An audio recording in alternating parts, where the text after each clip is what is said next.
Hello everyone.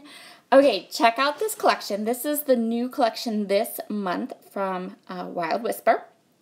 It's called Floral, and that's what it is. So we have gorgeous die cuts, flares, beautiful stamps. Look at those stamps. They're stunning, right? I can't wait to play with them. I haven't had a chance to just yet. We're not going to use them on this page. And then I'm going to kind of go through the papers here. So I want to back this cut file and scrapbook this picture of my niece. And so I'm just deciding which patterns are going to work really well behind the cut file. Some of them I kind of pass on, but I really like these ones I put under her photo are the ones I'm going to end up using. I ended up with a lot of the kind of green ones and then the pinks and the oranges. That paper is my favorite. It's going to get fussy cut at some point. I'm just sure of it. It might get colored too. I haven't really decided yet. So we're going to go with those. And I'm just going to go ahead off camera and back this cut file. And then we'll continue on with the layout. So I am currently obsessed with these cut files. This cut file is from Cut to You, which is a cut file company owned by Gwen Rock. I'm going to link it below, and it'll be linked in my blog post for this layout as well. Her cut files and Virginia Walker's cut files are kind of just like my jam right now. I adore them. And so another thing that's kind of my jam right now is cut files and pictures of my niece, Ella. So there will be 3 videos this week, Monday, Wednesday, Friday, and I'm calling it Cut File and Ella Week because all 3 videos are photos of my niece, Ella, and they include cut files either from Cut to You or from Virginia Walker's cut file shop. Just in case you're curious, I can also tell you right now that next week, all 3 videos are boys and mixed media, so you can look forward to that too. Alright, I'm just going to trim my, not my photo, I'm trimming a mat for my photo. I'm going to mat my photo twice. Once with this beautiful blue paper, blues and greens, and the other one is going to be this paper. So the patterns in this collection are some of the patterns that have appeared in previous collections. So if they look a little familiar, that's why. But I will say this, even though technically they're kind of like from other collections, there are some that are unique, and they're beautiful. Oh my goodness. Even if they were kind of from a different collection, like so if they're the florals that came with, say, the Strong and Free collection or the Tropical Love collection, they're still beautiful, beautiful florals.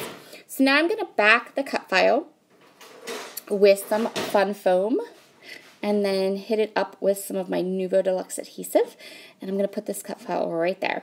How beautiful is that cut file? I thought about putting it on pattern paper, but I want to use all the die cuts, you guys. Like, that's my goal. I want to use all the paper and all the die cuts. I had pulled out my brush letter stamps from Wild Whisper because I was thinking about maybe stamping a title, but in the end, I kind of go with something else. I go another direction, mostly just to make it easier on myself. I know it's crazy, but when you have, you know, those little titles that are already together, like, it's really easy just to go ahead and kind of like stick them down. So I'm going to pop up the photo just a little bit so I can kind of place it over the cut file, kind of underneath that little flower, and have it be at the same level as my cut file. For my title, I decided to use this thicker phrase from Jen Hatfield from Pebbles. I have 2 of them, so I figured, and it made it so easy. So the next step I want to do is I want to sort my die cuts. What I'm doing is I'm going through all the die cuts, and any of the florals that appear in my pattern papers, I'm pulling those out. And I'm also going to use this frame. So this frame has all the colors that are also in the florals that I chose.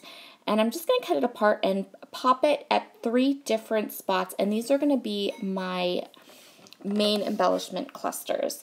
And that gives it a nice spot where all the colors are. They're all represented.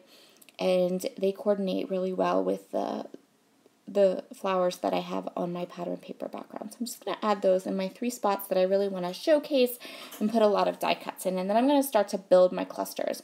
I'm going to start building my clusters by kind of separating my die cuts into sizes of small, medium, and large. And I'm going to use the largest die cuts on the 3 areas that I want to showcase. And then I'm going to work my way from biggest to smallest so that you can get beautiful layers. I'm going to pop some of those layers up on to foam squares as I adhere them, but first I'm just going to tuck them in. I'm starting with the succulents because those seem to be the largest of my die cuts that I chose. They also are the ones that are the most consistent in color, and they will just provide a nice base that will allow me to layer on top of it. Now I'm going through, and the next thing I'm going to grab are some of these nice floral clusters that have the navy blue and the orange. They're just the next size up. And that's how I'm going to kind of go through all of these little clusters. I'm starting with the largest pieces, working my way down, and then these teeny tiny little sprigs, I'm kind of going to put them off into, I don't want to say off into space, but off into some of the white areas of my layout, just to add some more interest in those tiny little details. And so now that I have a good idea of where everything's going to go, it's time to adhere them all down. I'm going to use regular 3D foam dots and thin 3D foam dots. Say that 10 times fast. Both of them are from close to my heart. And I'm just going to go through to each of these clusters and adhere everything down. So this layout was quite easy to put together, but packed such a punch. And I cannot recommend this collection more. It's beautiful and gorgeous. I adore it. I also love that the colors are not crazy pink, which means you can use them on a boy layout and they turn out fabulous, especially if you incorporate like some of the succulents or some of the watercolory, like orangey colored flowers. I just think it would create a beautiful, beautiful layout, and that's what we're going to do next week for my design team project. You can check out all the information. Links to both the Cut to You shop and the Wild Whisper blog will be down below. And this is going to complete this layout. So I'm just going to add all those clusters, adhere them all down. I'm going to trim off the edges. And that's it for today. Thank you so much for joining me today. Be sure to stop back again on Wednesday. We're going to have more die cuts and more photos of Ella. Same on Friday. Just that's what we're working on today. So this week, have a wonderful day. I'll see you all again soon. Bye.